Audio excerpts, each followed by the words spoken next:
Love brought me here today. Love brought me here. You know, love brought me here. Love brought me here today. I'm so glad I'm here. So glad I'm here. So glad I'm here every day. So glad I'm here. You know, I'm so glad I'm here.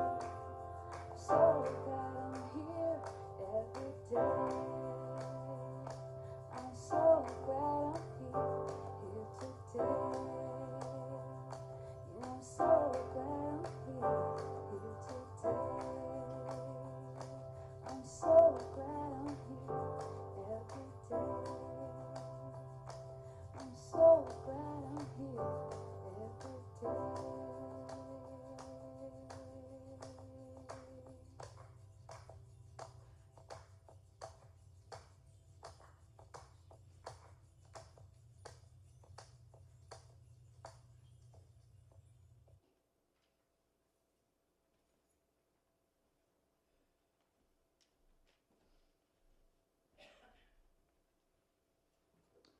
Good morning. My name is Ray Enfield, and I am a member of the Board of Trustees of this congregation. Welcome to all of you. The Unitarian Universalist Fellowship of Elkhart is a welcoming community encouraging religious freedom, nurturing individual spiritual and ethical growth, celebrating diversity, and promoting a just and sustainable world. If you'd like to learn more about this fellowship, please ask anyone wearing a name badge with any questions you may have. You can also check out our website at uufe.org. You are welcome to join us after the service in the gathering place for coffee and fellowship. For the listening enjoyment of all, we ask you at this time to please set your phones to silent mode.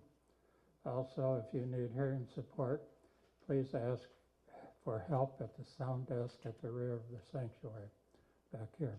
Thank you. We have a couple of announcements to make. Thanks to TJ Sham, John Dosel, Karen Kerr, and Chuck Bauer for taking down and storing our holiday decorations. We are starting a new group for working adults that cannot meet weekdays. The first meeting is scheduled for Wednesday, January 21st at 7 p.m. here at the Fellowship, with light refreshments and social activities. Please let Chuck Bauer know if you are coming so he can plan refreshments. As announced in yesterday's email, Reverend Dan had a brief stint in the hospital, but is feeling much better with new medication. He is on schedule to be back with us starting the week of January 19th.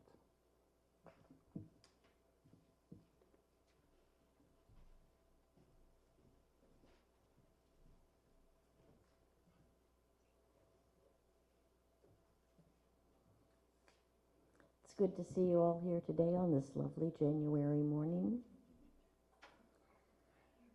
And before we begin the rest of our ritual, Steve Kripe is still home recovering from surgery, so we don't have a song leader today.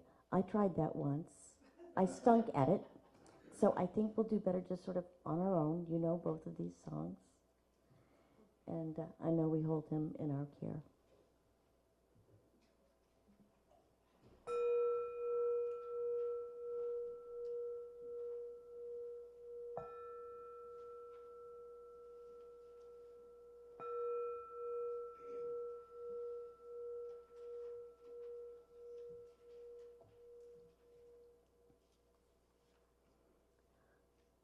Our chalice lighting this morning is by Deanna Vandiver. As we light our chalice, a container of air, earth, and fire, This ritual of our faith reminds our subtle and crashing about beings that we are part of a collective, a community of care and connection, courage and questions, scared and sacred together. Today we gather with intention and creativity, releasing what we must, shaping what we will, in a space made possible by generations of community care and the courage of connection.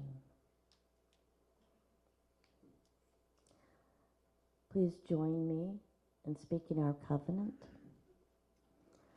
Love is the spirit of this church, and service is its law, to dwell together in peace, to speak the truth in love, and to help one another. This is our covenant.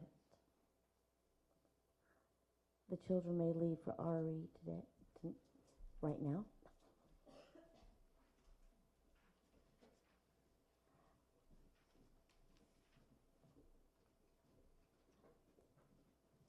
And I would like to just point out a thanks to Carl for putting together that slideshow with the prelude. Now let's join together in singing hymn number 354. I believe Lizzie is playing a small introduction before the verses start.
hymnal for the chorus.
I'd like to introduce our next speaker, Carl Rust, who's going to give us a musing.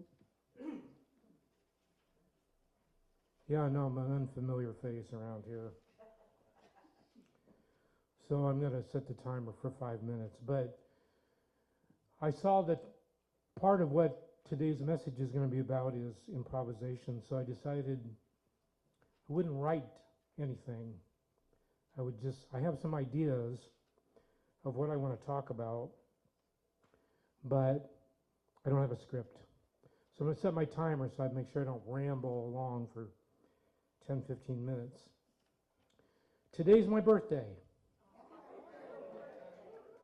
I'm officially 69. But I got to thinking about this. If when we're born we're 0, then I'm not really 69 yet. I'm actually 68 today. I'm fully 68. Tomorrow, I'll be 68 and 365th. But you know, we get so caught up in numbers. Everything is a number. We boil everything down to a number. To the point where sometimes numbers become more important than people. So it made me think of that Chicago song. Does anybody really know what time it is? Does anybody really care? If so, I can't imagine why. We all have time enough to cry.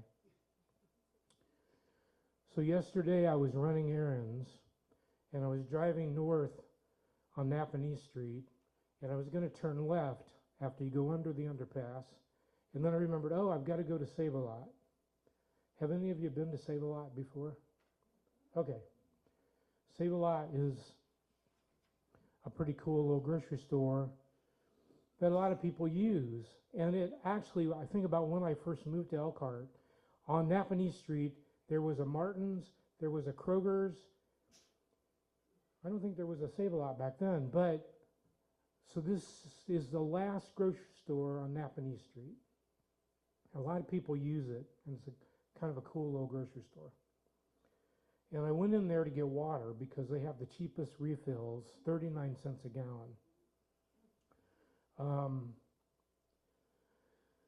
But I almost didn't go. And I got in the Save-A-Lot, I got my water, and I came around the frozen foods, and there was a guy there. And at first I didn't really pay much attention to him. But then I came around the frozen foods, and he was down on all fours on the floor. And I'm like, wonder what's going on. Is he having a health incident? What's happening? And I saw in his hand he had a bill. I couldn't tell what denomination it was. And I said, are you okay? And he said, yeah, I'm just looking for my money. Okay. And I kind of looked around. I didn't see any stray money. So I went about. He got up, got in the line to check out. And I was right behind him. And he had different items in his cart. And I heard him tell the cashier, got to stop at $40. So there's your number, right? It doesn't matter what I need for my food. I've got to put a number on it. Here's my limit, $40. And I'm kind of in a fortunate state that I don't have to worry about $40. So I was watching him. He got to a certain point, and in his cart there was still some Chef Boyardee, there was some spaghetti sauce, there was a pack of cheese singles, and he had to stop. So he paid the cashier, and she was, you know, they were going to have to put all this stuff back on the shelf. And I said, I'll pay for that. Which is not to toot my horn, it's just to say, if I turned left instead of turning right, I never would have seen that guy. And his world was limited by numbers. Time is a number. And our whole lives seem like they're governed by numbers. So I'm looking at the clock right now. And my timer, I'm down to 16 seconds. So musing is just kind of reflecting on life, and do we really have to be constrained by numbers? So Steve Miller Band, time keeps on slipping, slipping, slipping into the future. And in that song, they talk about feed the babies who don't have enough to eat, shoe the children with no shoes on their feet, house the people living on the street. Oh, oh, there's a solution.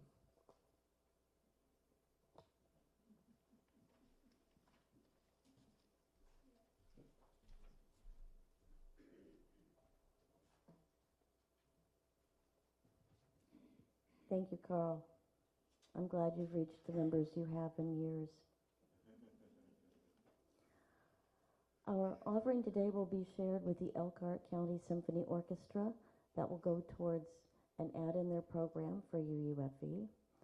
And since that is the organization that we're sharing with today, I thought it would be fun to have an offertory by the Elkhart County Symphony.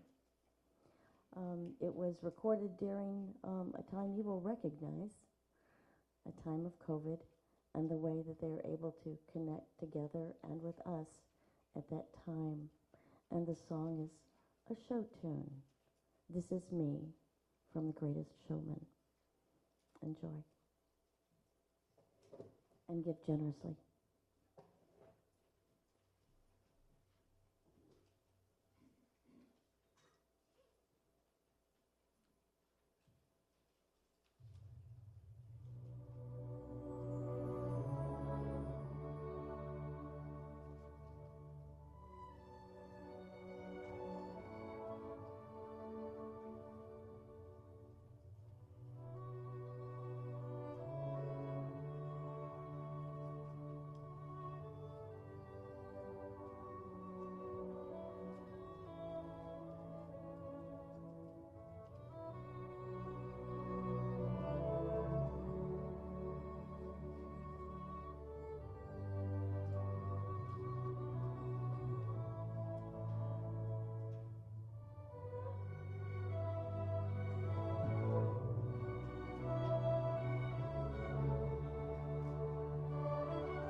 It's a real pleasure to get to introduce Talashia Keim Yoder again to our congregation. It's been not quite a year and a half, and we'd like to have her here more often, but you know, she's popular, especially at her church, College Mennonite, where she's beginning her 17th year in ministry. She's also beginning her 21st year as director of theater at Bethany Christian High School, or school. She loves to create and travel with her family, whom she has brought to share with us today. Yay, and they will be sharing more with us for our postlude. She relaxes by baking, reading, and dancing, and we are very privileged to have her with us today. Yes, and here's Talashia.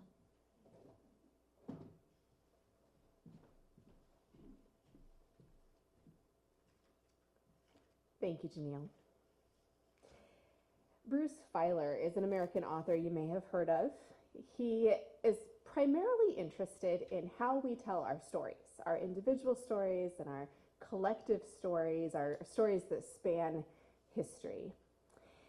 He did a study in which he did 225 in-depth interviews with people about the narratives of their lives.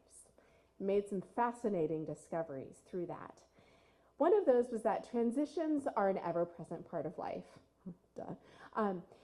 But what he discovered was that the frequency and the quantity of transitions seems to be increasing for each generation. So my children's lives will have more transitions in them than mine has had. At the time that he did this research, he estimated that the average adult had 30 to 40 transitions in their lives, and that 3 to 5 of these were what he called life quakes, major transitions, those times that kind of shake the foundations of who we are. He also gave people shapes and asked them to say which of these shapes most accurately represented the shapes of their life stories. None of them chose the stair steps or the linear paths. All of them chose shapes that had twists and turns and doubling back. But in our culture, we hear all of these linear theories of development, child development theories, spiritual development theories. They're linear. They have these ages and stages. So it's confusing when the shape of our lives is not this, but this. And in Feiler's words, when we are writing our life story, we tend to get writer's block at those transition times, at those doubles back. Feiler proposes that telling our story as nonlinear or as a series of ups and downs in a way that accepts that our life story goes like this is a way for us to be more resilient. That telling our stories in that way will build that resilience. That then those changes, those upheavals, those life quakes can become times of renewal. And making that shift, he says, in how we tell our story is actually a choice we make. It's intentional. We need to be resilient, right? We all want to be resilient. We live in this world that is messy and full of upheaval.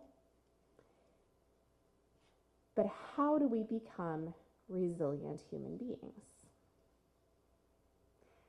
I'm going to propose today that improvisation, the practice of it or the embracing of its principles, can be one excellent tool for building resilience, for helping us to be our best human selves in connection with ourselves and others and the divine and all of the created world.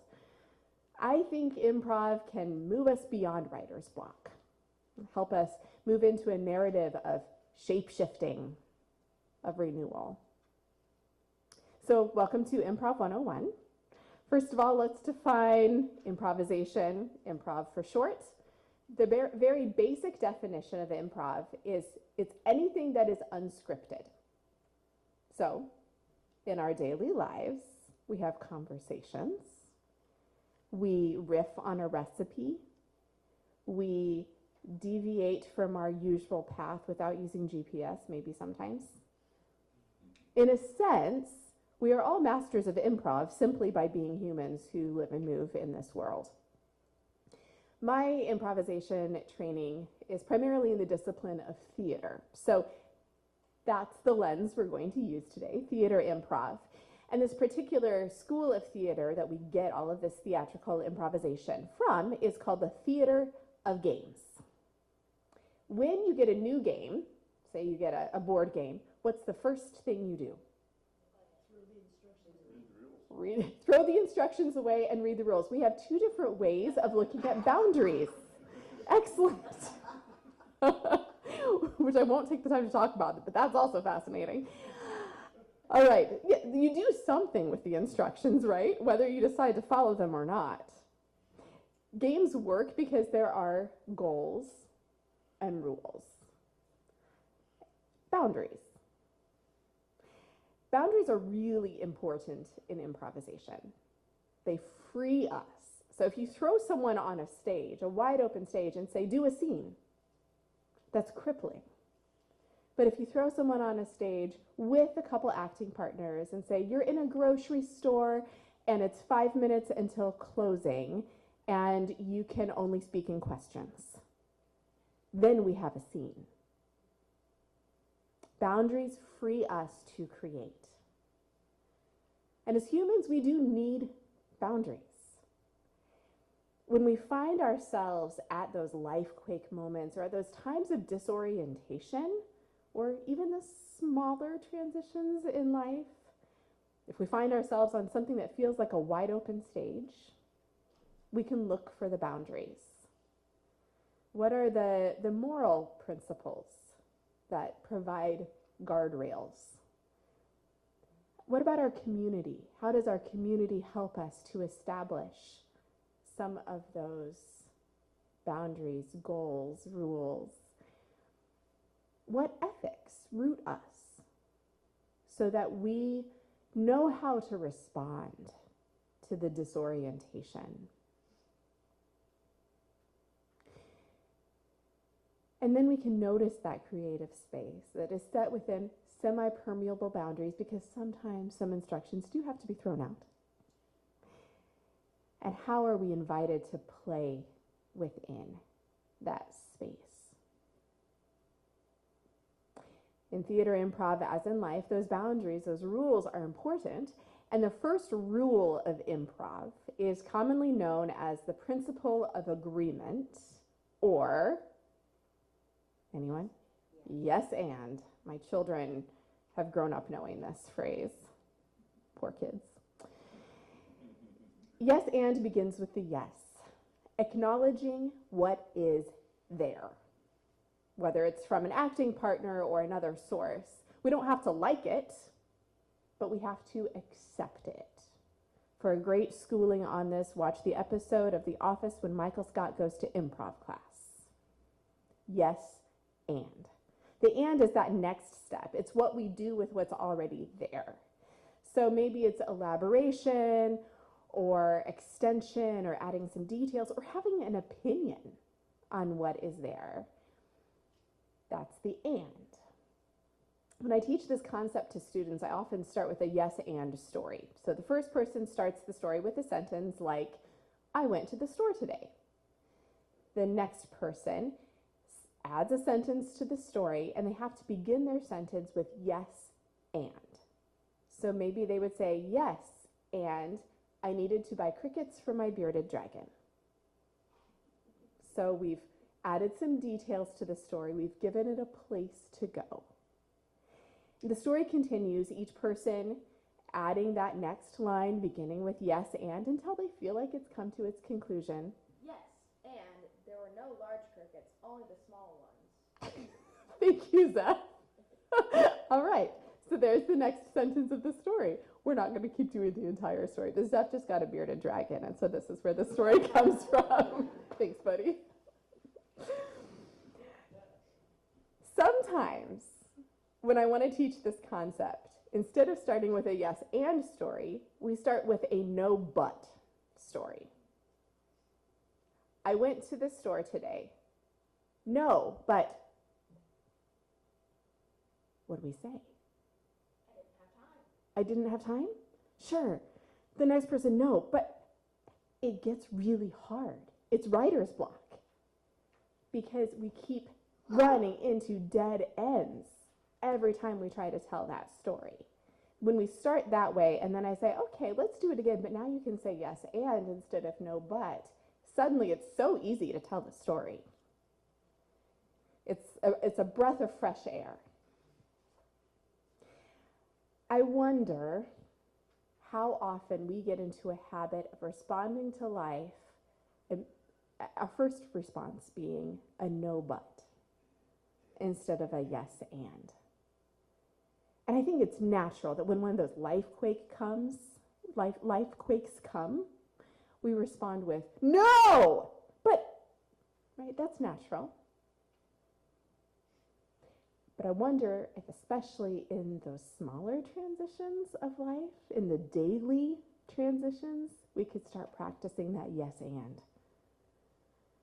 Reality is reality. We can't actually block life as much as sometimes we would like to.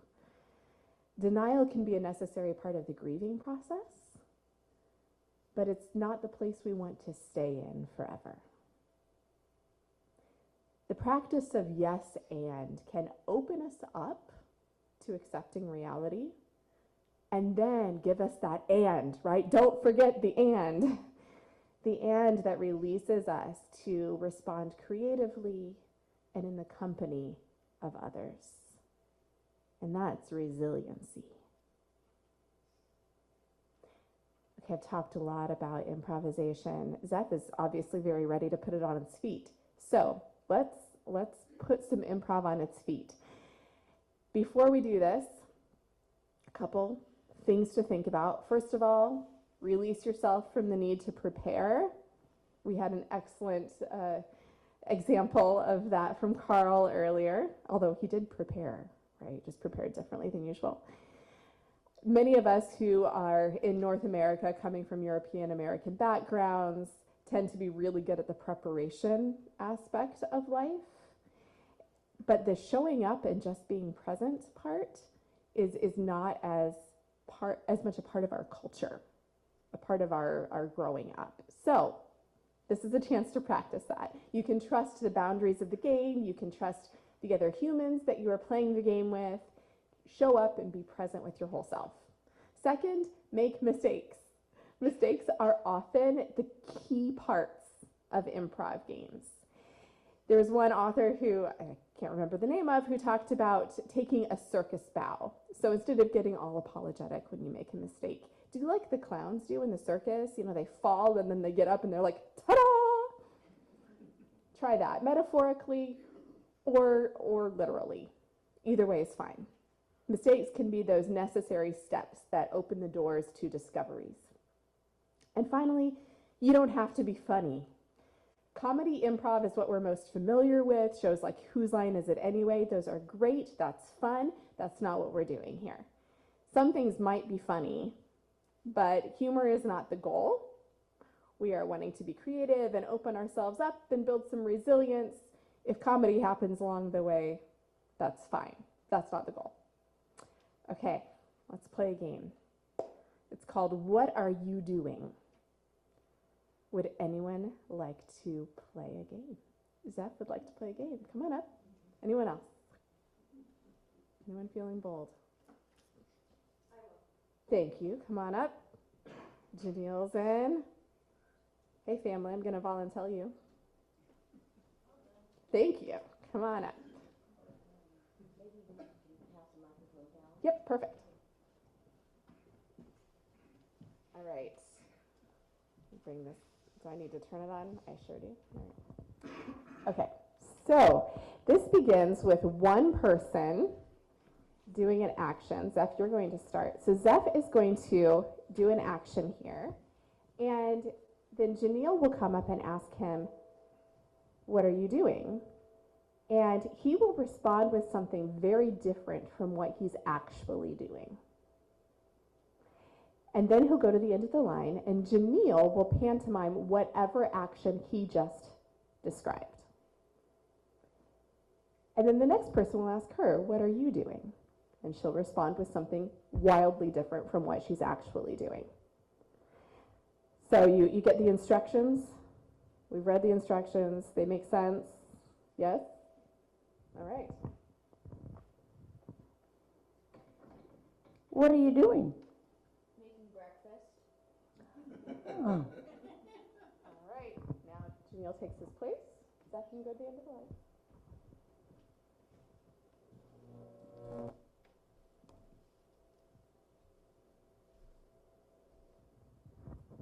What are you doing? I'm feeding my giraffe. I'm feeding my giraffe. You get to feed your giraffe. What are you doing? I'm visiting with friends.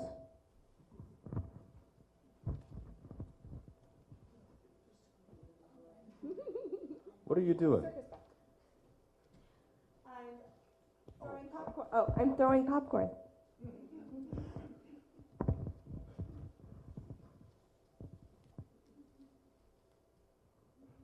What are you doing? I'm trying to fit in a box.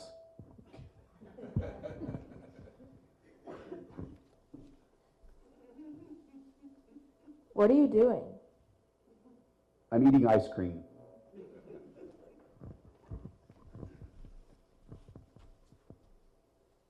What are you doing? I'm making sure that my snail isn't dead. I'm making sure that my snail isn't dead.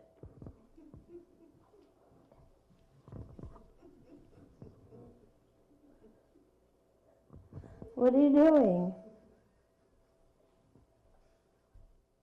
I forgot.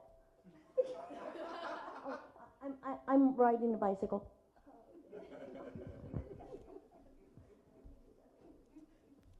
What are you doing? I'm playing in the snow.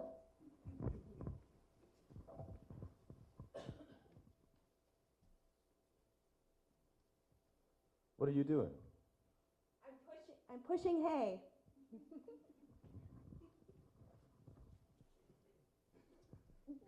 What are you doing?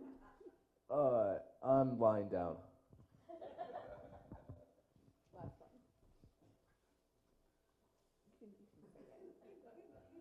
What are you doing?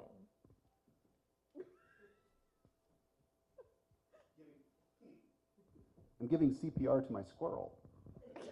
And on that note, we'll end. Thank you all. Give them a hand. It's a simple game, and yet in the moment you can feel this sense of panic when you have to say something and it's so totally different from what you are doing. And good job, yes, anding each other, feeding a giraffe, and CPR to a squirrel is pretty fun. Good. Do we have time for one more? Yes. Okay.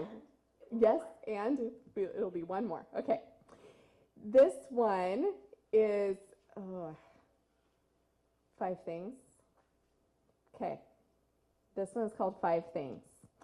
And in this game, we stand in a circle. So we'll circle up for this one. And we'll all chant and clap. These are 5 things. These are 5 things. And then one person gives a prompt to the next person. So for example, 5 roller coasters that don't exist. And then it's the next person's job to name 5 roller coasters that don't exist. Between each one that they name, everyone else yells the number. So 1, 2, 3, etc. And when they're done, everyone says, these are 5 things, these are 5 things. And the person who just named the roller coasters gives a prompt to the next person. Now, in this game, most of the things that come out of your mouth don't make any sense. And that's okay. There might be one roller coaster that makes sense. So for example, it might be the spin copter. 1, the rush around. 2, the pee your pants. 3, the other one. 4, the one that ends. 5. Right? Some of it, the pee your pants is pretty creative. But the rest of them, maybe not so much. And that's okay. Does that make sense? Okay, do we have volunteers? That's all it was in. Anybody else? This one's a little higher stakes. Come on up. All right. Daniel and Malachi, come on up. All right, I will put the tall people at the back so that people can see. And we'll kind of do an open circle here. Okay, so we'll pass the mic for the person who's naming the things. Yeah? Okay. And let's start with Daniel and go this way, and that way the people who have not played the game before can watch it done a few times first. Ready? Yeah, I know, I just make sure to turn off. Okay. These are 5 things. These are 5 things. 5 mascots. The Bears. 1. 3 bears. 2. The man running. 3. Red. 4. Red 40. 5. These are 5 things. These are 5 things. 5 places where you were last night. In my bed. 1. Under the covers. 2. In my room. 3. In my house. 4. In the world. 5. These are 5 things. These are 5 things. 5 newest boat companies. On the water. 1. Go for a trip. 2. Bad vacation. 3. Around the world. 4. Underwater. 5. These are 5 things. These are 5 things. 5 architecture styles that don't exist. Weird. 1. Solo. 2. Tall. 3. Impotent. 4. Tree. 5. These are 5 things. These are 5 things. You have to give me one. Oh. Ugh. 5 trees that don't exist. The poppy tree, 1. the fruit tree, 2. the butter tree, 3. the ice cream tree, 4. and the church tree. 5. These are 5 things. These are 5 things. 5 things you would find in your trunk. Gloves. 1. Tools. 2. Attire. 3. And clothes. 4. Not a dead body. 5. Good. Nicely done, everyone. Take a bow.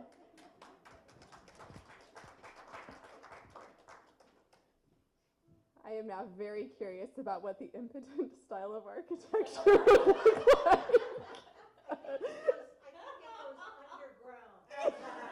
That was amazing. All right. What did you notice in our games, whether you were playing them or observing them? What did you notice? Spontaneity. They were fun. I didn't want it to stop. You didn't want it to stop when you were playing it or when you were watching it or both? Mostly when I was playing. Uh-huh. When I was watching, I was kind of playing in my mind along the ride. Others. Touch Touch of anxiety, curiosity. Curiosity about what would happen. What kind of curiosity? What was going to be said next? Yeah. What was going to be said next? Anything else? Okay. I do think that, yeah. It was great to be given permission to say or do whatever, to screw up. Permission to make Very mistakes. freeing. Okay, so Janelle found it freeing to be given permission to screw up and make mistakes. Since I did, you know. Yes, it's good to have that permission before you screw up instead of after. Okay. Yeah, I think that these games free up a different space in us than we exercise a lot in daily life, but actually have some elements to them, like freedom to make mistakes and curiosity and spontaneity, that are really helpful in our daily lives. A lot of what was said, like you find a tire in your trunk, like that's not particularly creative or amazing, right? But it's enough. One thing that improv teaches us is the value of good enough. Not everything has to be a home run, right? It's enough to say the 5 things. And actually, if we get through a day and we've been able to say the 5 things, giant pat on the back. Do you see the resilience part of this? Did that ring at all? Especially, I think, for the people who were playing it, you felt a little bit of that, like, oh, okay, I couldn't think of something to say, but then I got it out there and it was okay. The world didn't end. There's a lot that we can't change, right? Or you might have been given a prompt that you didn't particularly love, but you rolled with it. We can do that. Living in the present, so you couldn't plan ahead. We've all had life quakes. A lot of us have had a lot of transitions in our lives. And I think it's hard to move through the day lately without some disorientation. Is this really happening? Life isn't linear. Our world is not linear. It's topsy-turvy. Goes like this. Sometimes it's a big hot mess. And reality is reality. But yes, and invites us to respond to that with curiosity, moves us beyond paralysis and into presence, and it helps us show up. Show up for ourselves, for other humans, for the natural world. It can build that resilience, help us to be our full human selves. So I think I want the question I give to you to be, how will you tell your story? Is this a no but story or a yes and story? And does it look like this or like this?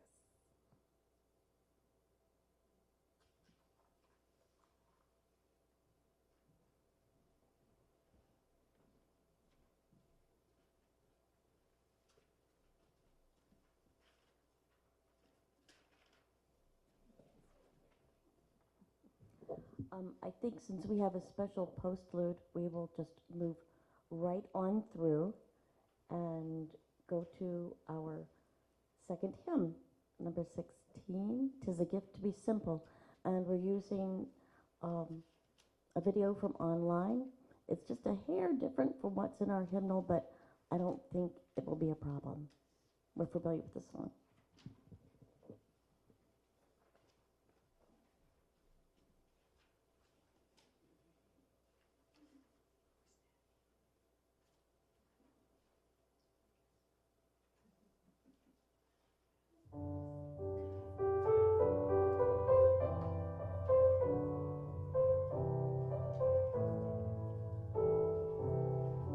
Tis a gift to be simple, tis a gift to be free.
Please remain standing for the chalice extinguishing and the benediction.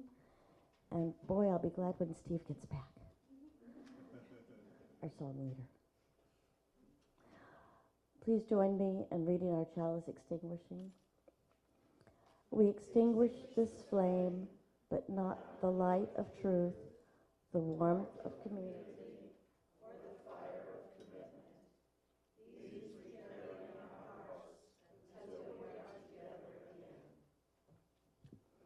Following our benediction, I invite you to stay and be seated for a very special postlude.